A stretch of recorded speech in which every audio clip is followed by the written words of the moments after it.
샬롬 반갑습니다, 여러분. 예배의 자리를 사모하여서 이 자리에 나온 모든 지체 여러분 가운데 축복이 있기를 원합니다. 여러분 혹시 저번 주 수요일에 청룡 영화상 혹시 다들 보셨나요? 저는 관심 있어가지고 봤는데 사실 뭐 풀로 전체를 다 본 건 아니고 누가 상을 받았나 이런 걸 보다가 단편 영화상을 받은 분이 계신데 제가 예전에 영화제에서 본 영화더라고요. 그래서 너무 반가워가지고 이분이 어떤 수상 소감을 하셨을까 하면서 막 이렇게 유튜브를 찾아가지고 봤어요. 근데 그분이 이렇게 말씀하시더라고요. 앞으로 영화를 만들 때마다 지금 내가 하는 선택이 맞나 고민되는 순간이 있겠지만 다시 차근차근 앞으로 나아가 지금의 선택을 믿고 영화를 만들고 싶다 라고 이렇게 수상소감을 전했습니다. 사실 영화 한 편이 만들어지기까지 참 얼마나 많은 선택의 순간이 있겠습니까? 어떤 배우를 쓸지, 어떤 소품을 놓을지, 배경은 어떤지, 어떻게 촬영을 할지, 조명은 또 어떤지 등등 이런저런 많은 선택의 순간이 있을 텐데 문득 생각을 하다 보니까 이 한 편의 영화가 우리의 삶과 굉장히 비슷하다는 생각이 들었습니다. 우리의 삶에도 우리 앞에 놓인 그 수많은 선택의 순간이 있기 때문입니다. 우리도 살아가면서 우리들의 가장 좋은 장면을 만들기 위해서 어떤 것이 좋을까 고민하기도 하고 정말 답을 모르겠어서 막 혼란스럽기도 하고 잘못된 뭔가 선택을 한 것 같아서 괴로워하기도 하고 그런데 하지만 우리가 그 가운데서도 그리스도인으로서 감사할 것은 우리 삶이라는 영화의 감독은 내가 아니라 주님이라는 사실입니다. 우리 삶이 기승전결 중에 어디에 와 있는지 이 장면이 꼭 필요한 건지 그냥 컷하면 안 되는지 우리는 지금 알지 못하지만 가장 좋으시고 선하신 주님께서 우리 삶의 감독이 되어주셔서 주님의 뜻에 따라 그 삶의 장면들을 채워나갈 수 있게 그런 우리가 모두 되었으면 좋겠습니다. 그래서 이 시간 예배로 나아가실 때 그 주님의 인도하심을 또 의지하는 마음으로 함께 예배를 드렸으면 좋겠습니다. 가능하신 분들은 모두 일어나셔서 함께 사도신경으로 예배를 시작하겠습니다.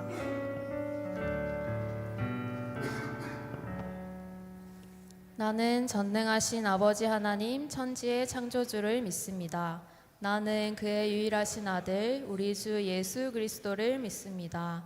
그는 성령으로 잉태되어 동정녀 마리에게서 나시고 본디오 빌라도에게 고난을 받아 십자가에 못 박혀 죽으시고 장사된 지 사흘 만에 죽은 자 가운데서 다시 살아나셨으며 하늘에 오르시어 전능하신 아버지 하나님 우편에 앉아 계시다가 거기로부터 살아있는 자와 죽은 자를 심판하러 오십니다. 나는 성령을 믿으며 거룩한 공교회와 성도의 교제와 죄를 용서받는 것과 몸의 부활과 영생을 믿습니다. 아멘.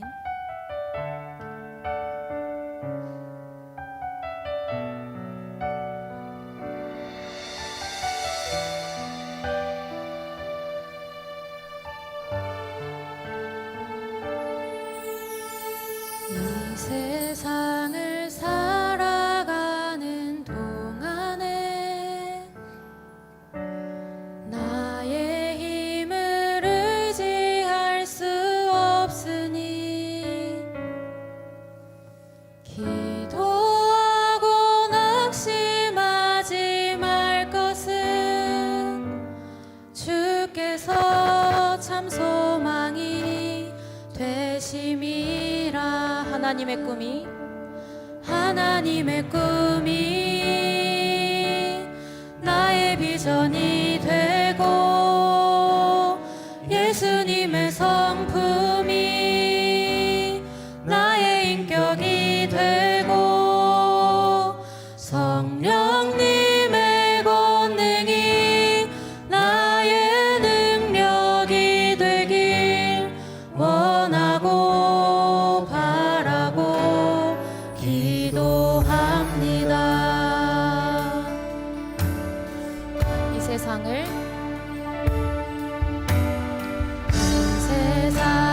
살아가는 동안에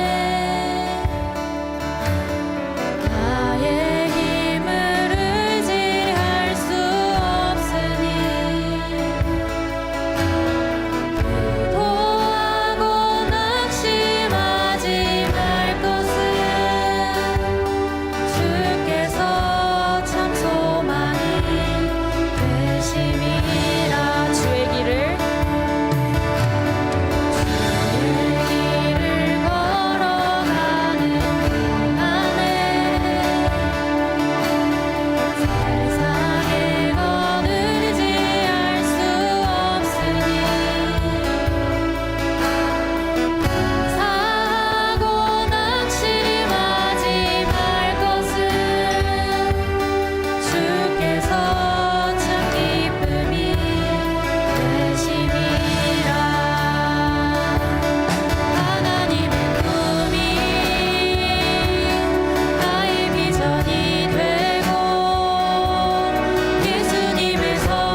우리 시간 즐겁게 박수 치면서 찬양합시다.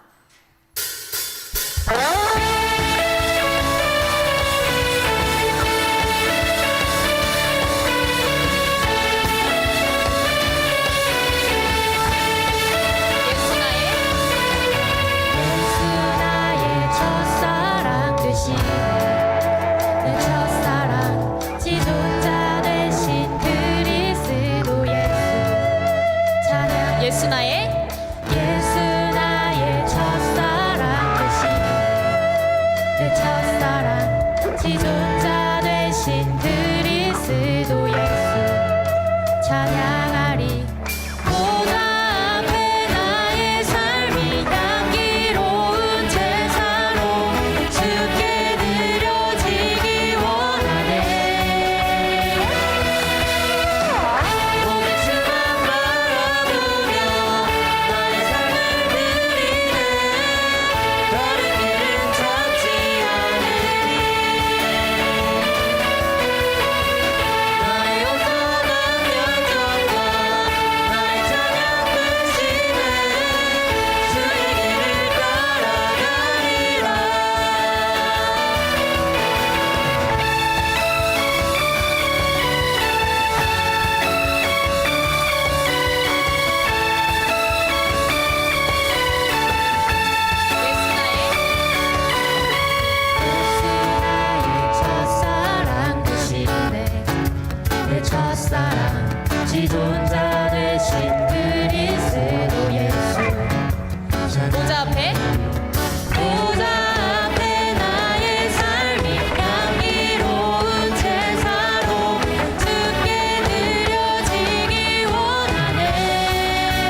주님 안에 있네. 눈을 뜨는 아침부터 나 잠들기까지 오선하신 주를 노래하리.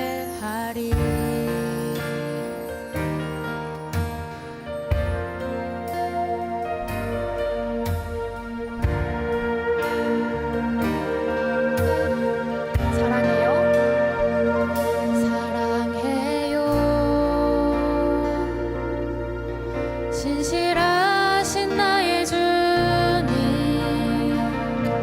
나의 삶 주님 안에 있네. 눈을 뜨는 아침부터 잠들기까지 오선하신 주를 노래하리.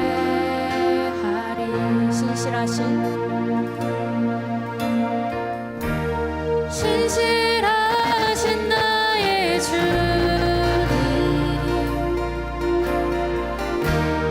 나의 삶을 인도하셨네.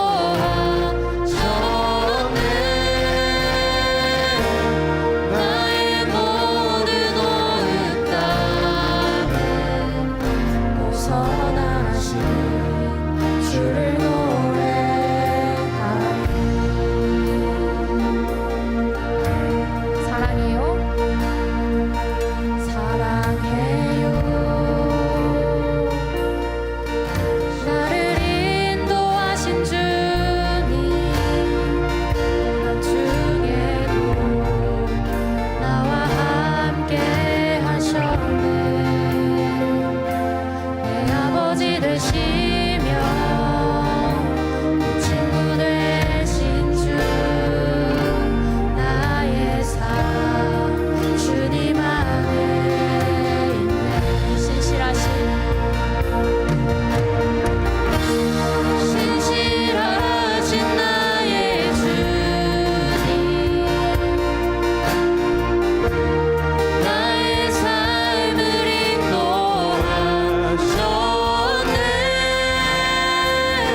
선하심이 날 인도하시네.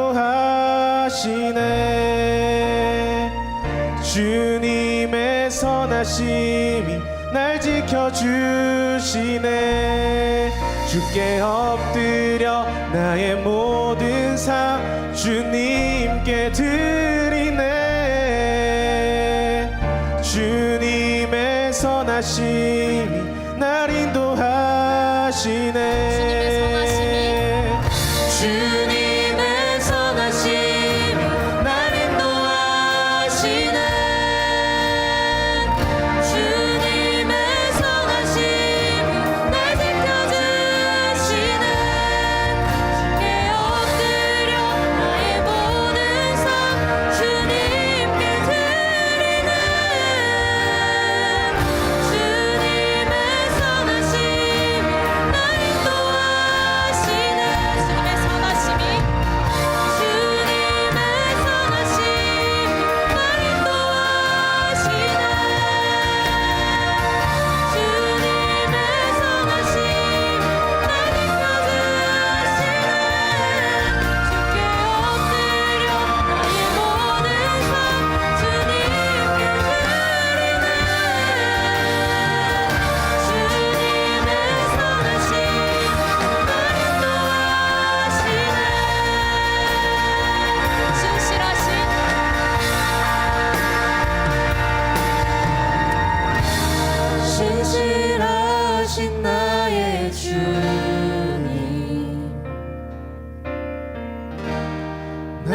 나의 삶을 인도하셨네.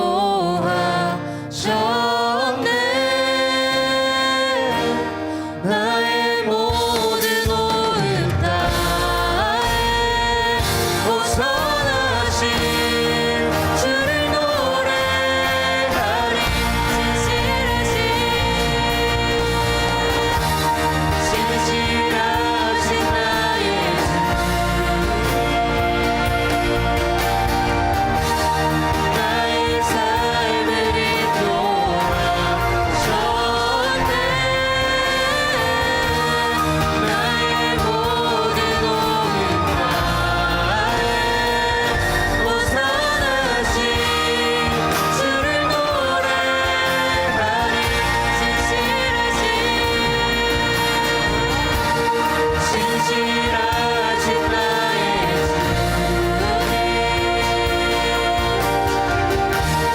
나의 삶을 인도하셨네. 나의 모든 온 땅에 호선하신 주를 노래하리. 호선하신 주를 노래하리. 호선하신 주를 노래하리.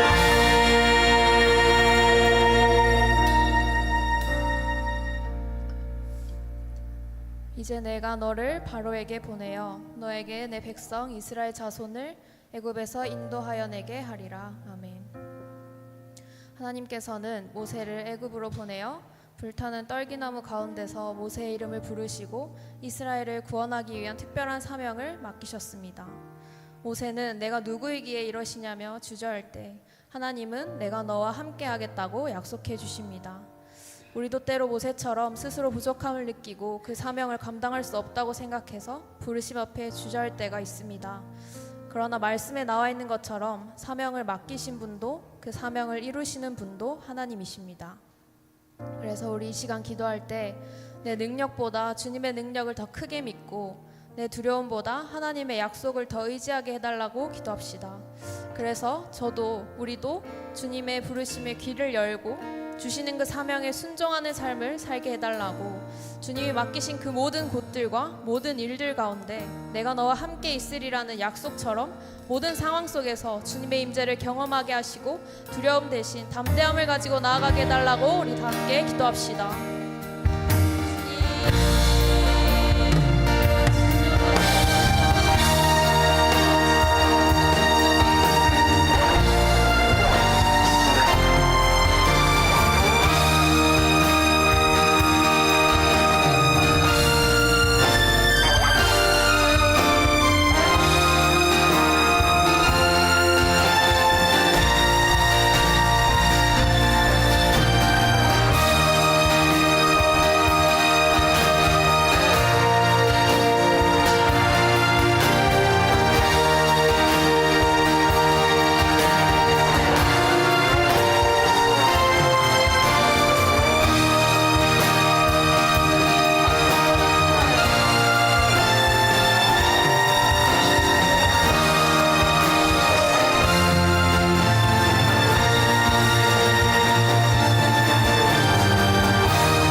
하나님 아버지, 오늘도 우리에게 새나라 허락하시고 다 함께 나와 주 앞에 예배드리게 하시니 감사합니다.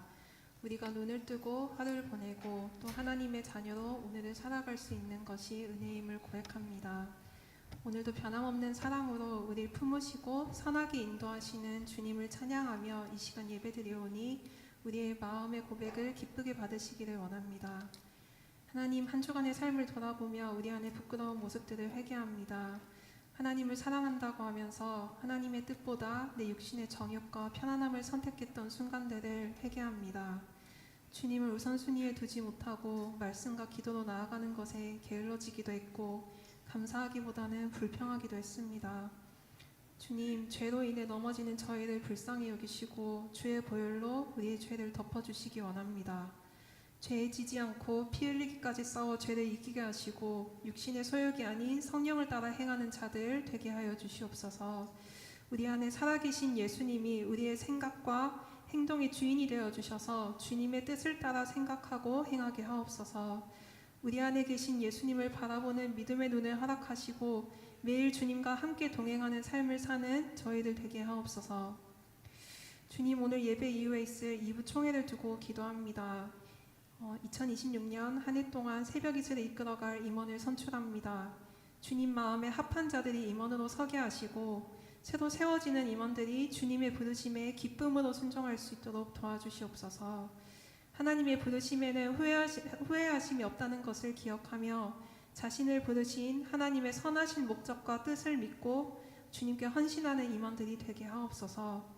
오늘 총회가 새벽 이슬을 향한 하나님의 선하신 뜻이 온전히 이루어지는 시간이 되기를 소망합니다. 오늘 드려지는 예배 또한 주님께서 온전히 다스려 주시기 원합니다. 예배로 나온 모든 영혼들이 하나님께 마음을 집중하게 하시고 살아계신 하나님, 오늘 나에게 말을 걸어오시는 그 하나님을 만나기 원합니다. 우리에게 들려주시는 말씀이 우리 마음 가운데서 역사하여서 우리의 심령이 새로워지고 우리 안에 숨겨진 죄를 깨달아 회개함으로 주님께 돌이킬 수 있기 원합니다.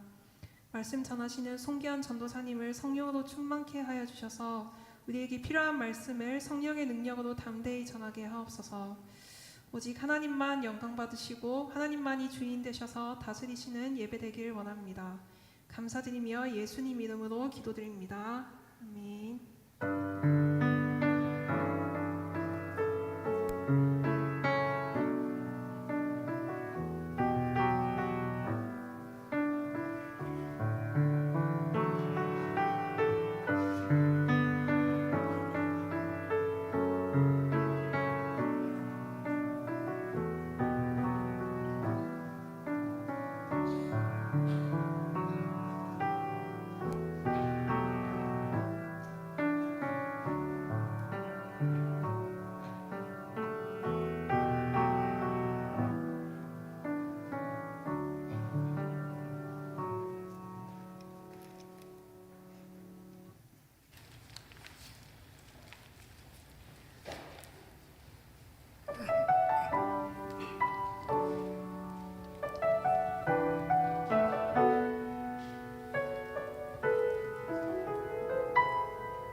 오늘 하나님께서 우리에게 주신 말씀은 요한복음 19장 17절에서 37절까지 말씀입니다. 요한복음 19장 17절에서 37절까지입니다. 본문이 좀 길 수는 있지만 그래도 예수님께서 십자가에서 죽으시는 그 장면을 우리 함께 상상하면서 함께 한 절씩 교독했으면 좋겠습니다. 요한복음 19장 17절에서 37절입니다. 요한복음 19장 17절에서 37절입니다. 예, 다 찾으신 줄 알고 저와 함께 교독하겠습니다. 그들이 예수를 맡음에 예수께서 자기의 십자가를 지시고 해골, 히브리 말로 골고다 이라 하는 곳에 나가시니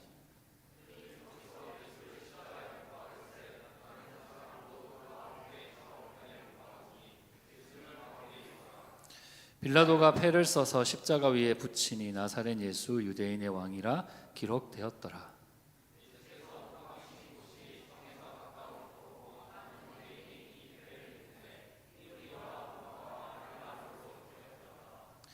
유대인의 대제사장들이 빌라도에게 이르되 유대인의 왕이라 쓰지 말고 자칭 유대인의 왕이라 쓰라 하니 군인들이 예수를 십자가에 못 박고 그의 옷을 취하여 네 깃에 나눠 각각 한 깃씩 얻고 속옷도 취하니 이 속옷은 호지 아니하고 위에서부터 통으로 짠 것이라.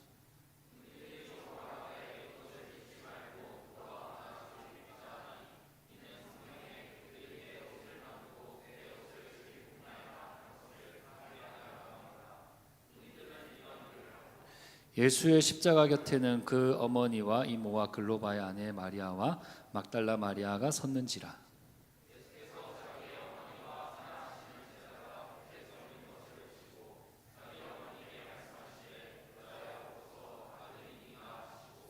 또 그 제자에게 이르시되 보라 내 어머니라 하신대 그때부터 그 제자가 자기 집에 모시니라.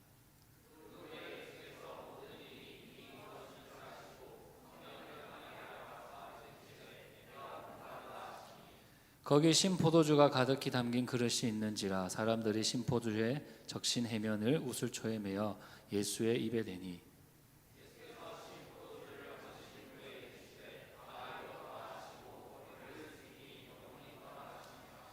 이날은 준비일이라 유대인들은 그 안식일이 큰 날이므로 그 안식일에 시체들을 십자가에 두지 아니하려 하여 빌라도에게 그들의 다리를 꺾어 시체를 치워달라 하니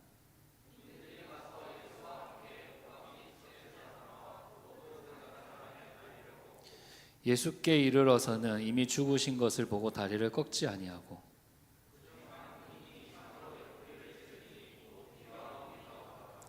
이를 본 자가 증언하였으니 그 증언이 참이라 그가 자기의 말하는 것이 참인 줄 알고 너희로 믿게 하려 함이니라.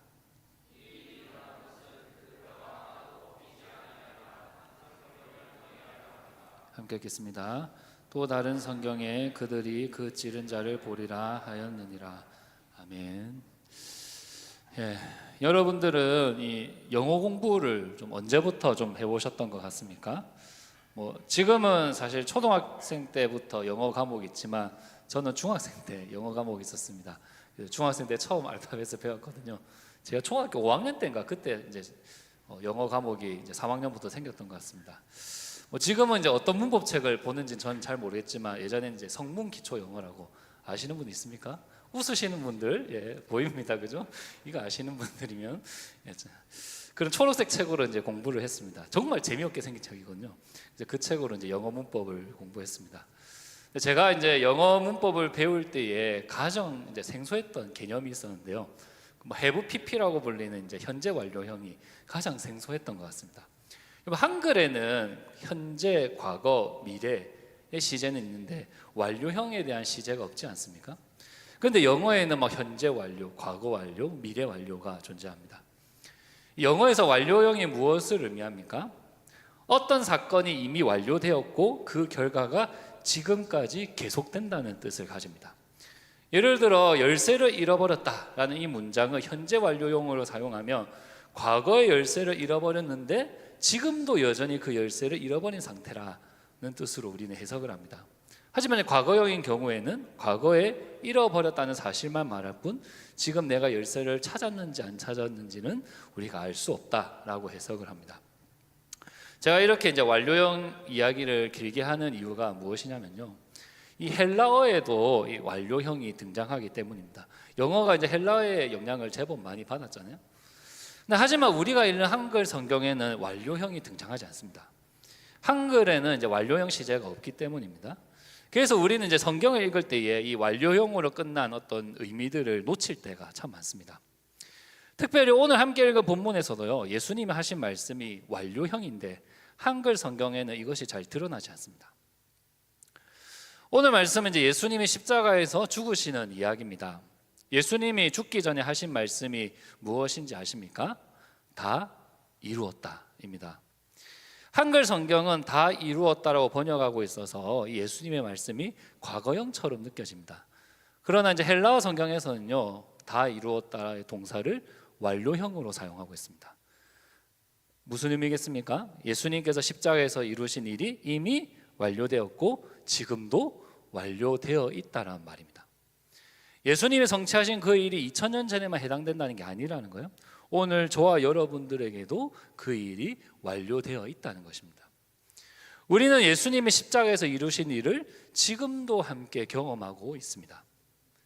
그렇다면 예수님께서 다 이루신 일은 도대체 무엇일까요? 예수님 그 십자가에서 어떤 일을 완료하셨을까요? 그 일은 바로 예수님을 믿는 사람들이 하나님의 자녀가 되게 하셨습니다. 이제 예수님의 그 십자가의 죽음으로 말미암아 이제 누구든지 예수님을 믿으면 이제 하나님의 자녀가 될 수 있게 되었습니다. 오늘 말씀에서 이제 예수님이 자기 십자가를 지고 이제 골고다 언덕을 걸어가십니다. 그리고 그곳에서 십자가에 못 박히십니다. 그리고 십자가 위에는요, 유대인의 왕이라는 팻말이 붙습니다. 그리고 군인들은 그 예수님의 옷을 찢어서 나누어 가집니다. 그리고 예수님의 속옷은 제비 뽑기로 나누어 가집니다. 예수님은 십자가 위에서 목이 마르셨습니다. 사람들은 이제 신포도주에 이제 스펀지처럼 생긴 해면이라는 그 바다 생물이 있습니다. 그 바다 생물에다가 포도주를 묻힙니다. 그리고 우술초에 매답니다. 그렇게 해서 예수님의 입에 갖다 댑니다. 예수님은 그 포도주를 다 드시고 다 이루었다라고 말씀하시면서 머리를 떨구시고 죽음을 맞이하십니다. 사실 교회를 오래 다닌 분들에게는 아주 익숙한 십자가의 이야기입니다. 우리는 십자가의 이야기를 들으면 자연스럽게 예수님이 나의 죄를 위해 십자가에서 고난당하고 죽임당한 일로 이해를 합니다. 그런데 사도 요한은요, 우리에게 이 이야기를 조금 다르게 볼 수 있는 안경을 제공하고 있습니다. 그 안경은 바로 유월절입니다. 여러분, 요한복음은요, 대부분 이 유월절을 중심으로 일어난 사건들을 다루고 있습니다. 유월절이 어떤 절기입니까? 유월절이 6월, 영어로 패스오버입니다. 넘어가다라는 뜻을 가집니다. 이 6월이라는 단어의 뜻처럼요, 이스라엘 백성들이 하나님의 심판이 넘어가고 구원받은 날을 기념하는 절기가 바로 유월절입니다. 6월절의 유래를 모르는 분들을 위해서 짧게 설명을 하도록 하겠습니다. 하나님이 이제 이집트에서 노예로 살아가는 이스라엘 백성들을 구원하기 위해서 이 모세라는 지도자를 세웁니다. 모세가 세워지는 과정은 아까 우리 하은 자매가 다 얘기해 주셨죠. 예, 그렇게 세우게 됩니다. 근데 모세는요, 이제 이집트 왕이었던 파라오에게 찾아가서 우리 이스라엘 백성들 이제 이집트에서 나가게 해달라고 제안을 합니다. 하지만 파라오는 생각해 보면 사실 이스라엘 백성들이 다 나가면 노동력도 떨어지고 나라의 문제가 생기니까 그 말을 전혀 듣지 않습니다. 결국 하나님이 이제 이집트에 10가지 재앙을 내립니다. 이 파라오가 9번째 재앙까지는 이스라엘 백성들을 보내주지 않습니다. 하지만 10번째 재앙에서 굴복을 합니다. 하나님께서 어떤 재앙을 내렸냐면요, 이집트 땅에 처음 태어난 생명은 다 죽이겠다라고 말씀하셨습니다. 사람뿐만 아니라 가축까지 처음 태어났던 생명은 다 죽이겠다고 말씀하십니다. 그런데 하나님은 이제 모세를 통해서요, 이스라엘 백성들이 구원받는 길을 알려주십니다.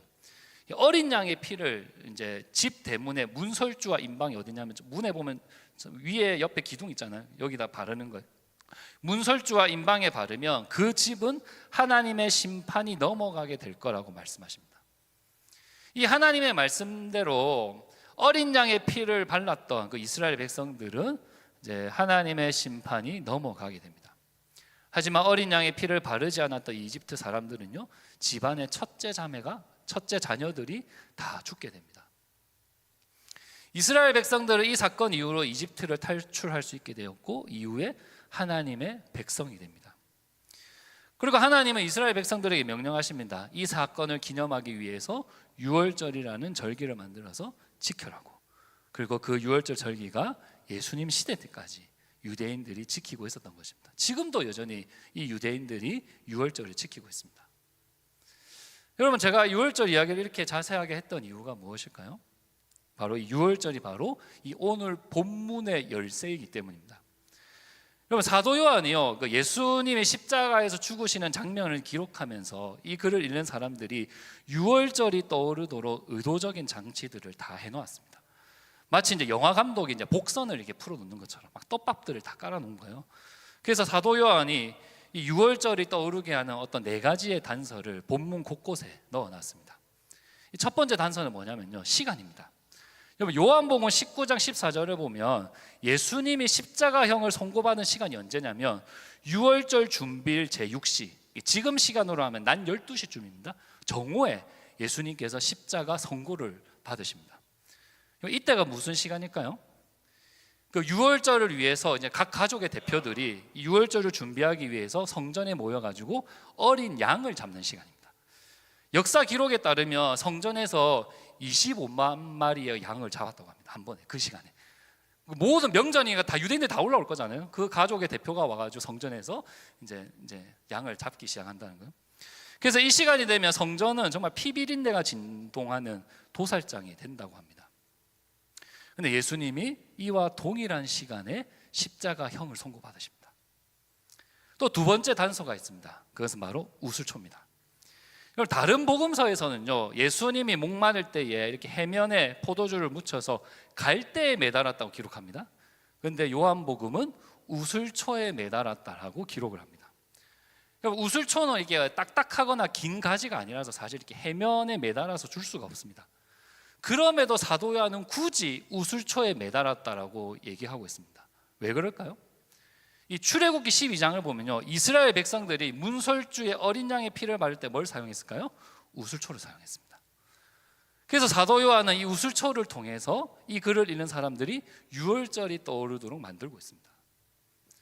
또 세 번째 단서는요, 뼈가 꺾이지 않아요. 보통 이제 십자가형을 받은 죄수들은 그냥 십자가에서 오랜 시간 동안 고통받으면서 서서히 죽도록 내버려 둡니다. 그래서 사실 이제 피가 다 빠지고 이제 호흡곤란으로 죽게 되거든요.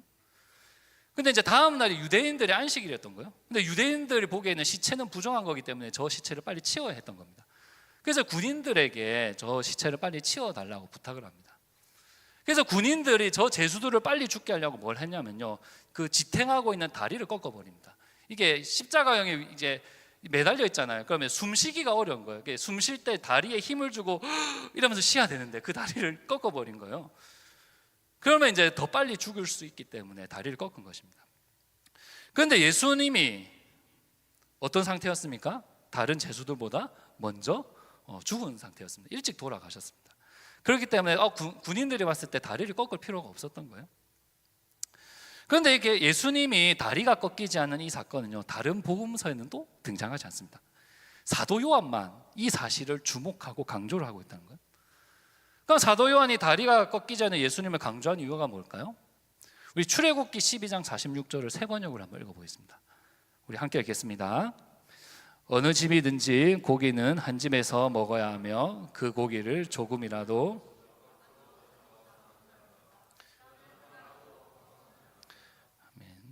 이 말씀을 보면요, 유월절 식사에 사용할 어린 양의 뼈를 꺾지 말라고 되어 있습니다. 예수님이 죽고 나서 뼈가 꺾이지 않은 것도 사실 우연이 아닙니다. 사도 요한은 이 예수님이 바로 그 유월절 어린 양이라는 것을 알려주고 있습니다. 이제 네 번째로 이제 떡밥을 한번 해소해 보겠습니다.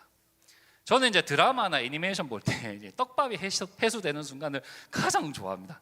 그래서 제가 막 떡밥 해소를 잘하는 드라마나 애니메이션은 너무 극찬을 많이 하거든요. 요한복음 보면서 제가 극찬을 하기 시작했습니다. 요한복음도 떡밥 해소가 완벽합니다. 우리 요한복음 1장 29절을 함께 읽어보겠습니다. 요한복음 1장 29절입니다. 새 번역 성경입니다. 함께 읽겠습니다.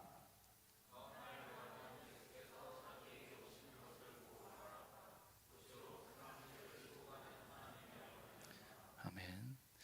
요한복음 1장에서 이미 세례 요한이 예수님에 대해서 이렇게 말했습니다. 예수님은 세상 죄를 지고 가는 하나님의 어린 양이라고 말했습니다. 사도 요한은 이미 요한복음을 시작할 때부터 떡밥을 뿌려놓은 거예요. 예수님이 바로 그 유월절 어린 양이라는 떡밥을 뿌려놨는데 드디어 19장에서 해수가 되기 시작하는 겁니다. 예수님은 유월절의 어린 양이 되셔서 십자가에서 죽으셨기 때문입니다. 우리가 이 네 가지의 단서를 볼 때 요한복음은 우리에게 분명히 이렇게 말하고 있습니다. 십자가에 못 박히신 그 예수님이 유월절의 어린 양이 되셨다라고 말하고 있습니다.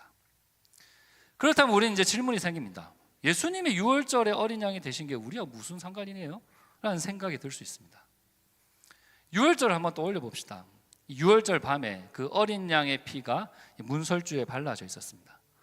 그리고 그 피로 말미암아 이스라엘 백성들은 죽음이라는 그 하나님의 심판을 넘어가게 됩니다. 그런데 하나님이 왜 이 이스라엘을 구원하셨을까요? 그냥 이스라엘 백성들이 너무 힘들어 보이니까 그냥 힘듦에서 건져내려고 이스라엘을 구원하셨을까요? 아닙니다. 하나님은 출애굽 전에 이미 모세에게 이스라엘 백성들을 구원하는 목적에 대해서 알려주셨습니다. 우리 출애굽기 6장 7절인데 함께 읽어보겠습니다. 출애굽 6장 7절입니다. 읽겠습니다.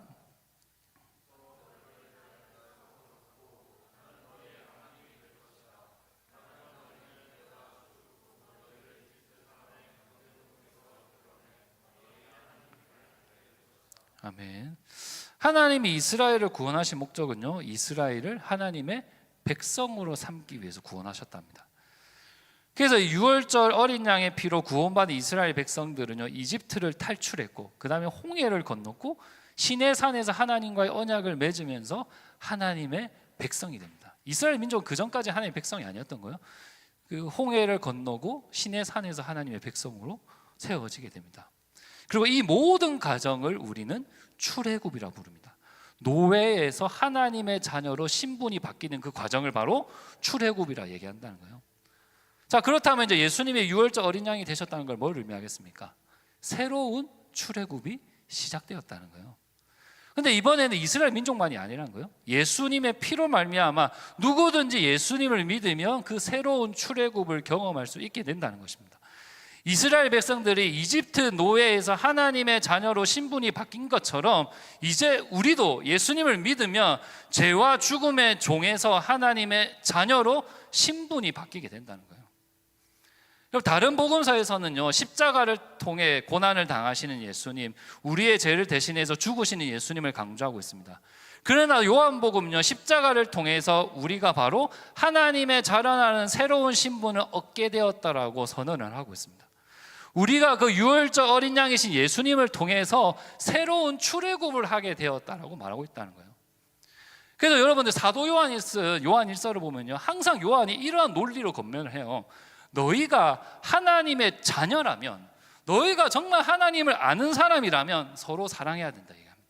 서로 사랑해라고 말하는 게 아니고 너희가 그런 존재라면 그렇게 살아가야 된다 얘기합니다. 너희 존재가 그리스도 안에서 이미 바뀌었는데 그렇게 변화된 존재로 살아가야 한다라고 권면을 한다는 거예요. 이처럼 사도 요한은요, 십자가를 통해서 우리가 어떤 존재가 되었는지를 알려줍니다. 유월절 어린 양 대신 예수님께서 십자가에서 죽으심으로 말미암아 이제 우리가 하나님의 자녀가 되었다. 그리고 이 일은 이미 완료되었고 지금도 완료되어 있다라고 우리에게 선언하고 있습니다. 현재 여러분들은 자기 스스로를 어떻게 정의를 내리고 있습니까? 나는 어느 대학의 학생입니다. 나는 어느 회사의 직원입니다. 나는 너무나 능력이 없는 사람입니다. 나는 여전히 취업 준비생입니다. 나는 늘 혼자 있는 친구가 없는 사람입니다. 우리는 끊임없이 세상의 기준으로 우리 자신을 정의 내립니다. 학벌로, 직장으로, 스펙으로, 외모로, 경제력으로 자신을 평가합니다. 이 교회에서도 마찬가지입니다. 나는 전도사입니다. 나는 간사입니다. 나는 국장입니다. 나는 마을장입니다. 나는 임원입니다. 나는 교회학교 선생입니다. 나는 어느 국원입니다. 교회에서 맡겨진 역할로, 나에게 주어진 사역으로 자기 자신을 정의 내립니다. 하지만 하나님은 이런 우리에게 우리가 누구인지를 십자가에서 외쳐주셨습니다. 다 이루었다. 이제 너희들은 하나님의 자녀가 되었다. 이 일은 이미 완료된 일이고 지금도 완료되어서 영원토록 변하지 않는 너희들의 정체성이다라고 말씀하고 계십니다. 그러므로 이 세상의 기준으로 자기 자신을 평가하지 않기를 바랍니다. 예수를 믿는 여러분들은 하나님의 자녀입니다. 여러분을 설명할 수 있는 한 문장은 이것으로 충분합니다. 사실 이것으로 충분하지 못하면 어떤 일이 일어납니까? 또 다른 누군가 비교를 하기 시작할 겁니다. 그 사람보다 더 나은 사람이 되기 위해 또는 늘 자기를 증명하기 위해서 살아가게 될 겁니다. 그러므로 예수님이 십자가에서 다 이루신 이 일을 반드시 믿으시기를 바랍니다. 유월절 어린 양 대신 예수님으로 말미암아 이제는 죄와 죽음의 권세에서 우리가 자유하게 되었습니다.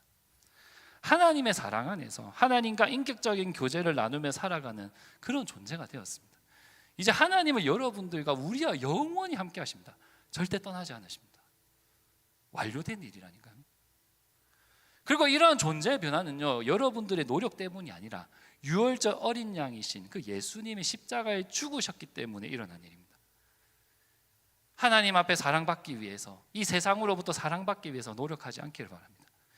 이미 우리는 하나님께 사랑받는 자녀고요, 그 풍성한 하나님의 사랑을 누릴 수 있습니다. 누리고도 있습니다, 여러분.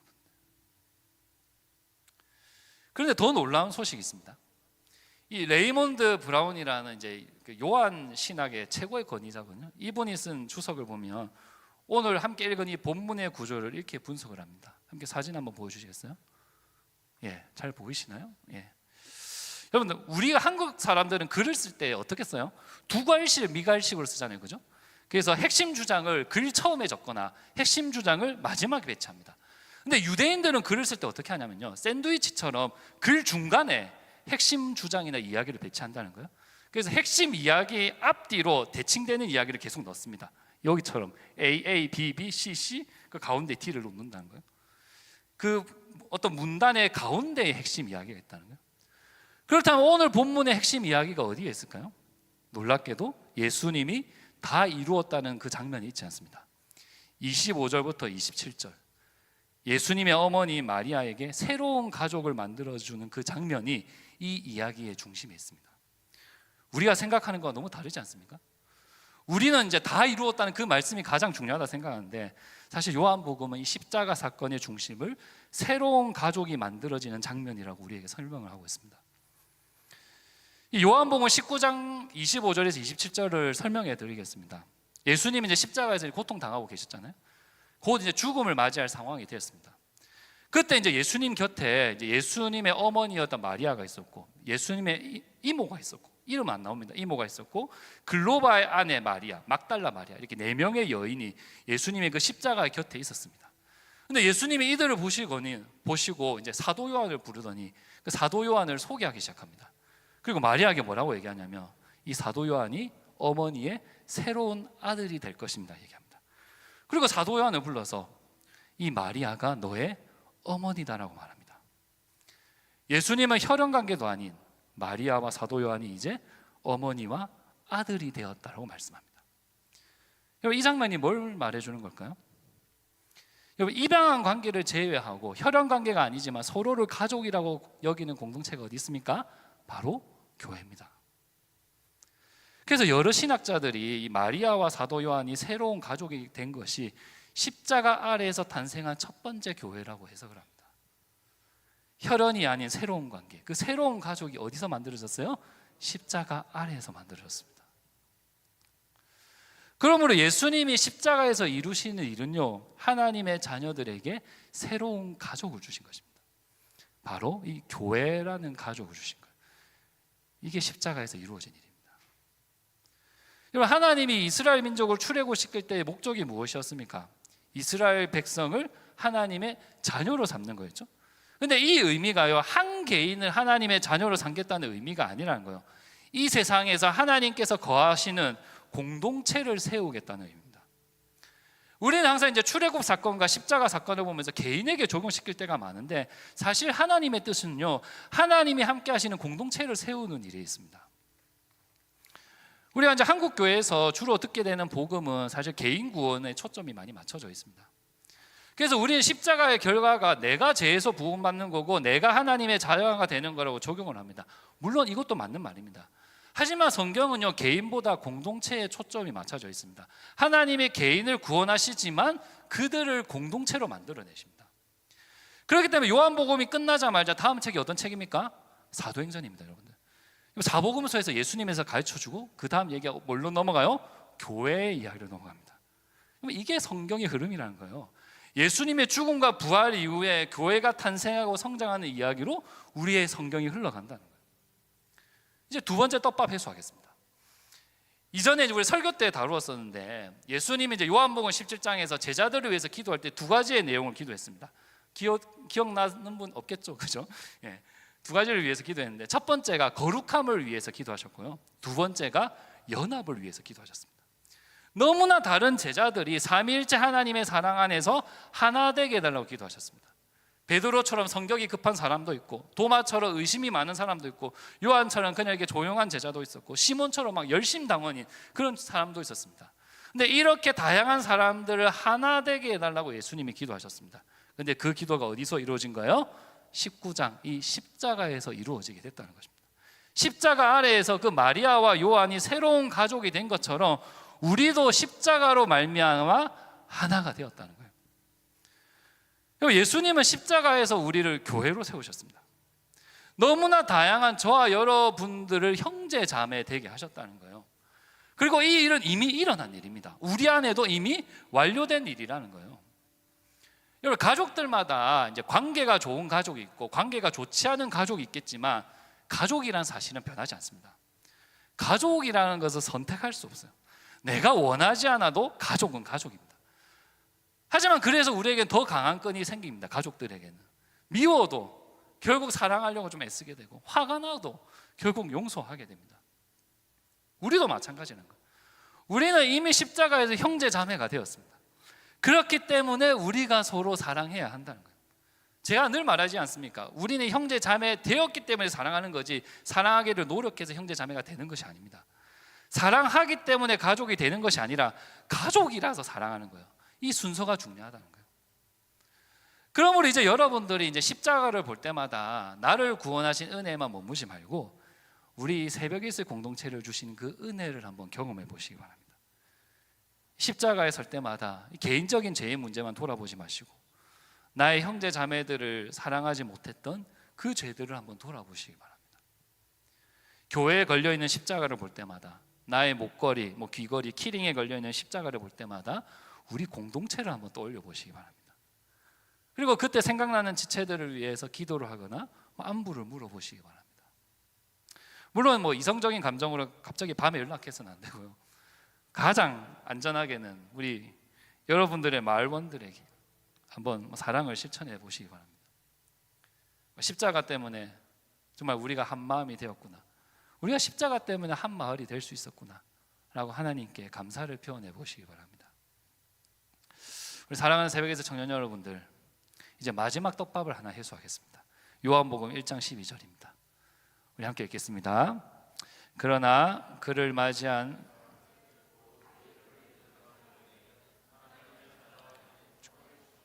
아멘. 요한복음 1장에서 예수님의 이름을 믿는 사람들에게 하나님의 자녀가 되는 특권을 주었다고 말합니다. 사도 요한은 사실 요한복음이 시작할 때부터 이미 떡밥을 뿌려놨습니다. 그리고 이 떡밥이 요한복음 19장에서 해소됩니다. 예수님이 십자가에 죽으심으로 우리가 하나님의 자녀가 되었습니다. 뿐만 아니라 우리는 유월절 어린 양이신 예수님 때문에 이제 형제 자매가 되었습니다. 그리고 이 일은 완료되었고 2000년 전의 일이 아니라 지금도 여전히 완료된 상태입니다. 그러므로 이제 우리가 정말 하나님의 사랑받는 자녀로서 정말 서로를 소중한 가족처럼 여기며 살아갈 수 있기를 바랍니다. 그래서 우리 새벽에서 공동체가 지금 이곳에서 이미 예수님이 이루신 그 일들을 경험하며 살아가게 되기를 주님의 이름으로 기원합니다. 아멘. 우리 같이 한번 찬양하고 함께 기도하도록 하겠습니다.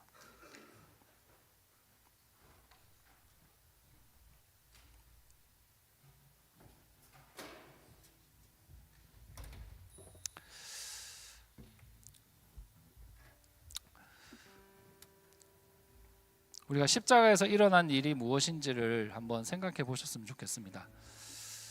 우리 너무 단편적으로 그냥 십자가에서 내 죄가 용서받았구나 이 한 문장 정도 생각하는데 훨씬 더 복잡하고 다양한 일들이 일어났습니다.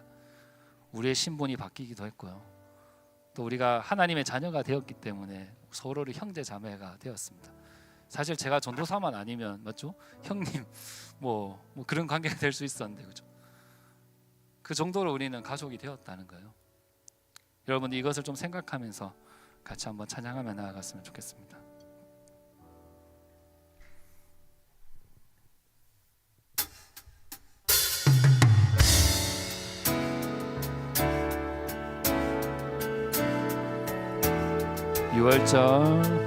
유월절 어린 양의 피로 나의 삶의 문이 열렸네.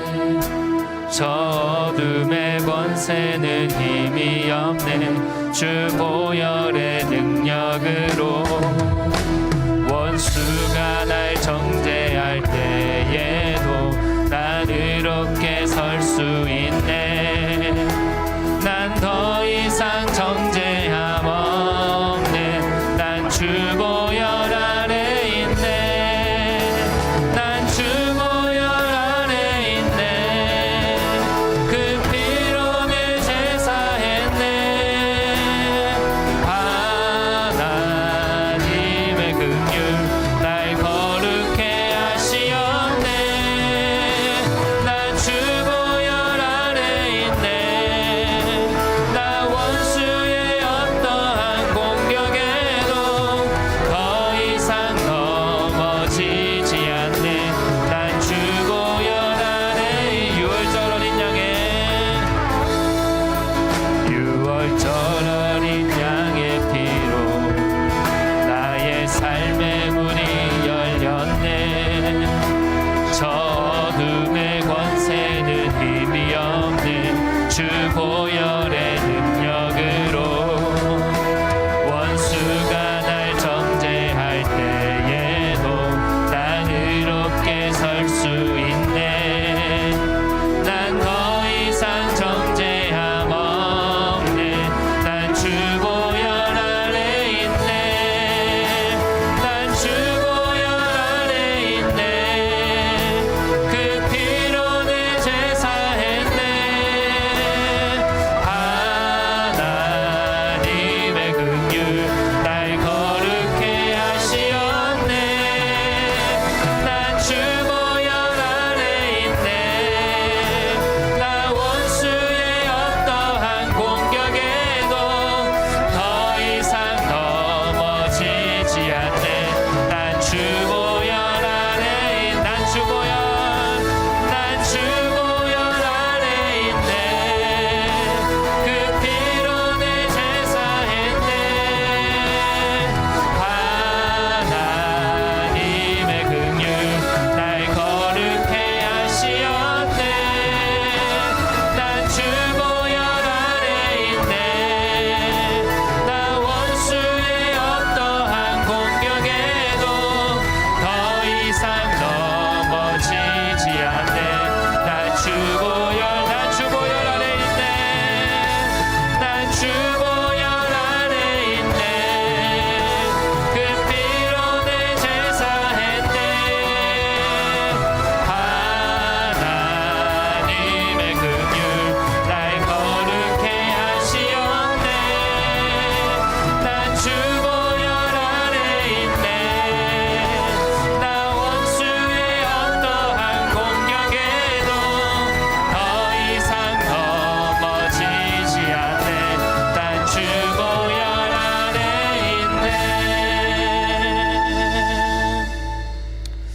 있네. 예수님은 이 십자가에서 유월절 어린 양이 되셨습니다.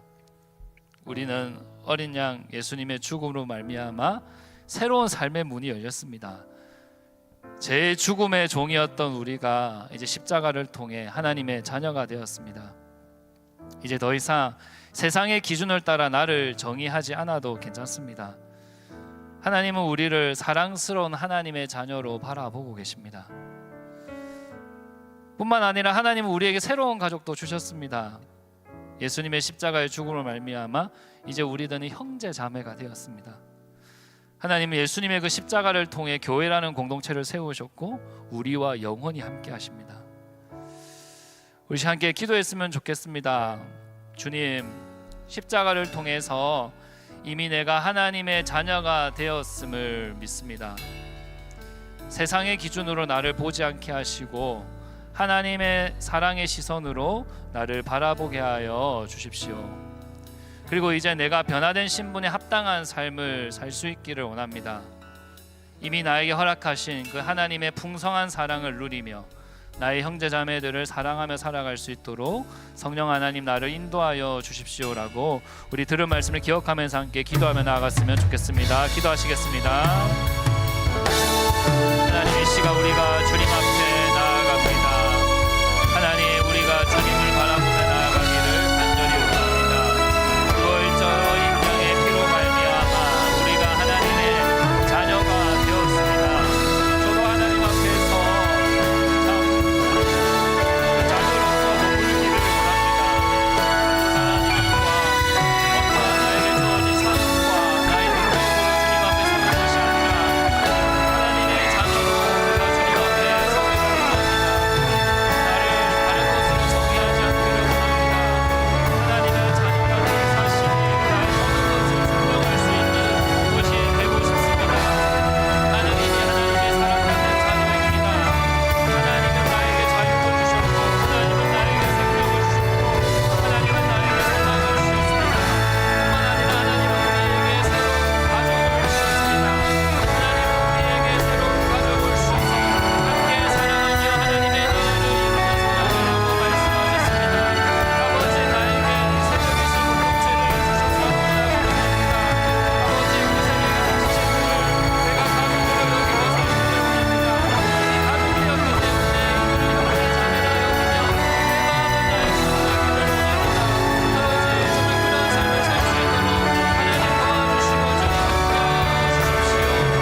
하나님, 오늘도 우리에게 말씀하여 주심을 감사합니다.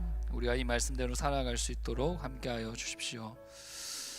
우리가 오늘 요한복음을 통해 예수님이 십자가에서 유월절 어린 양이 되셨던 것을 보게 됩니다.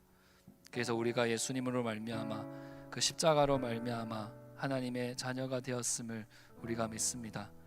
그리고 우리에게 하나님께서 새로운 가족을 주셨다는 것도 믿습니다. 우리에게 변화된 신분을 따라 우리가 살아갈 수 있도록 도와주십시오. 네 옆에 있는 형제 자매들을 예수 그리스도처럼 사랑하며 살아갈 수 있도록 성령 하나님 우리를 인도하여 주십시오. 감사합니다. 주님, 예수님의 이름으로 기도합니다. 아멘. 함께 봉헌하는 시간 가지겠습니다.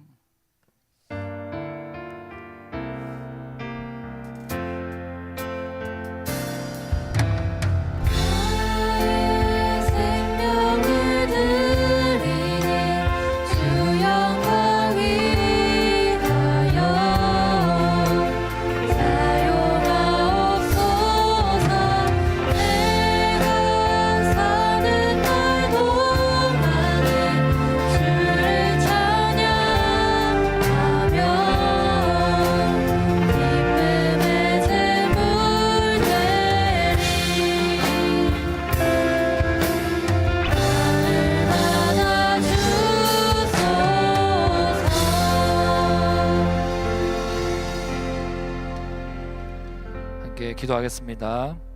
하나님 아버지, 우리 새벽 이슬 청년들이 한 주 동안 모은 예물을 주님 앞에 올려드립니다. 우리의 이 예물을 기쁘게 받아 주옵소서. 우리가 가진 모든 것이 하나님께서 우리 자녀들에게 주신 사랑의 선물임을 고백합니다. 하나님의 주신 것을 나만의 것으로 붙들지 않게 하시고 언제나 형제 자매들과 함께 나누며 살아가게 하여 주옵소서. 감사합니다. 주님, 예수님의 이름으로 기도합니다. 아멘. 함께 주기도문 드리겠습니다. 하늘에 계신 우리 아버지, 아버지의 이름을 거룩하게 하시며 아버지의 나라가 오게 하시며 아버지의 뜻이 하늘에서와 같이 땅에서도 이루어지게 하소서. 오늘 우리에게 일용할 양식을 주시고 우리가 우리에게 잘못한 사람을 용서하여 준 것 같이 우리 죄를 용서하여 주시고 우리를 시험에 빠지지 않게 하시고 악에서 구하소서. 나라와 권능과 영광이 영원히 아버지의 것입니다. 아멘.